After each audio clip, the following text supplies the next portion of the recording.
बिस्मिल्लाहिर्रहमानिर्रहीम। अस्सलाम वालेकुम। आज हम बनाएंगे आलू के कबाब, आलू के स्नैक्स बिल्कुल नए तरीके के साथ। इस तरह से आप चटपटे आलू के स्नैक्स बनाएंगे तो जो भी खाएगा वो आपसे इसकी रेसिपी ज़रूर पूछेगा। आप भी एक दफ़ा ज़रूर ट्राई करें, आपको पसंद आएगी। तो इसके लिए आप आलू लें, जितने आपने स्नैक्स बनाने हैं इतने आप आलू लें। इधर हमारे पास आधा किलो आलू हैं, इनको आप उबाल कर इसका छिलका उतार लें। फिर आप आलू को कुचल लें या क्रश कर लें। आलू को आप अच्छी तरह नरम कर लें। सारे आलू को इसी तरह आप नरम करें। फिर आप इसमें एक अदद प्याज कटा हुआ शामिल करें। साथ में आप हरी मिर्च 2 से 3 अदद बारीक कटी हुई डाल लें। हरा धनिया और पुदीना 2 से 3 चम्मच शामिल करें। सुरख मिर्च पीसी हुई 1 चम्मच डाल लें। काली मिर्च पीसी हुई आधा चम्मच, जीरा पिसा हुआ 1 चम्मच, खुश्क धनिया पिसा हुआ 1 चम्मच, चाट मसाला 1 चम्मच शामिल कर लें। नमक आधा चम्मच वाइट और आधा चम्मच काला डाल लें।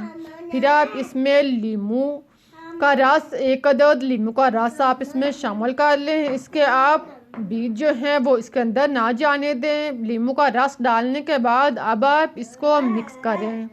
इन सारी चीज़ों को आप खूब अच्छी तरह मिक्स करें, मैच कर लें।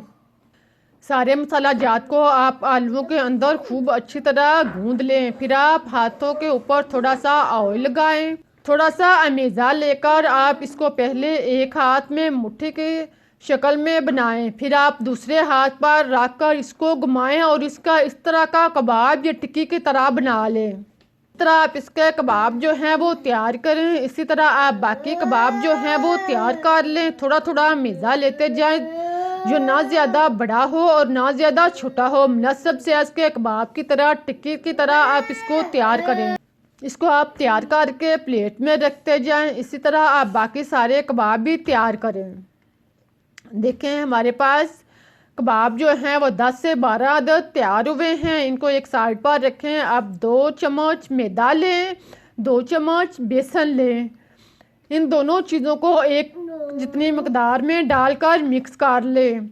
फिर आप आधा चम्मच नमक डाल लें और 1 चम्मच हरा धनिया कटा हुआ इसमें शामिल करके इसको मिक्स करें। इन सारी चीज़ों को मिक्स करने के बाद अब आप इसमें एज़ रिक्वायर्ड थोड़ा सा पानी लगाएं और इसको आप नॉर्मल सा अमेज़ा बना लें। इसको आप इस तरह का अमेज़ा तैयार करें कि जो ना ज़्यादा गहरा हो और ना ज़्यादा पतला हो। देखें इस तरह आप इसे लेसदार बनाकर एक साइड पर रखें। अब आप 1 अदद टिक्की लें। इसको आप मैदे में रोल करें। इसको आप इस अमेज़े में अच्छी तरह रोल करें और इसको चारों साइड पर आप अमेज़ा जो है बेसन लगा लें। अब आप गीजा ऑयल को गरम करें। इसमें आप एक एक करके स्नैक्स डालते जाएं। बर्तन के रिक्वायर के मुताबिक आप इसमें स्नैक्स डाल लें। फिर आप इसे ब्राउन होने दें, 1 से 2 मिनट तक इसी तरह फ्राई होने दें ताकि बेसन जो है वो कबाब पे अच्छी तरह सेट हो जाए। इसके बाद आप इसको हरकत दें। अगर कोई स्नैक्स जुड़ा हुआ है तो आप इसको अलग कर लें। इसके ऊपर आप चम्मच के साथ ऑयल डाल लें ताकि बेसन जो है वो अच्छी तरह सेट हो जाए। फिर आप इसके साइड चेंज करें और इसी तरह आप इसको दूसरी साइड से भी पकने दें यहाँ तक कि ये ब्राउन हो जाए। 1 से 2 दफ़ा दोबारा आप इनके साइड चेंज करें ताकि कबाब जो है वो अच्छा क्रिस्पी मज़े का तैयार हो। जब दोनों साइड से ये ब्राउन हो जाए, इस तरह से ये तैयार हो जाए तो आप इसको निकाल लें।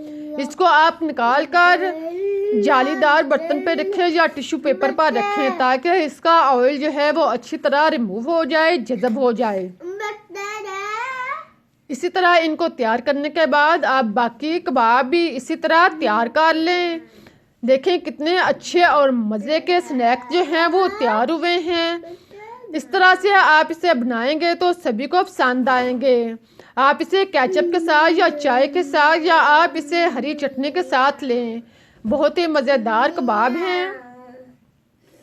इनको आप नान के साथ ले सकते हैं, रोटी के साथ ले सकते हैं, चावलों के साथ ले सकते हैं। चावलों के ऊपर आप एक कबाब रखें, इसके ऊपर आप दही की हरी चटनी डाल लें और फिर आप इसको मज़े के साथ नोश फरमाएं। साथ में अगर आप खीरे के चंद टुकड़े भी डाल लें तो इसका मज़ा और भी दुबाला हो जाएगा। उम्मीद है कि आप लोगों को रेसिपी पसंद आई होगी। अगर रेसिपी अच्छी लगी है तो इसे लाइक, शेयर और सब्सक्राइब करना मत भूलिएगा। मुझे इजाज़त दें, फिर मिलते हैं एक नई और मज़ेदार रेसिपी के साथ। तब तक के लिए अल्लाह हाफिज़।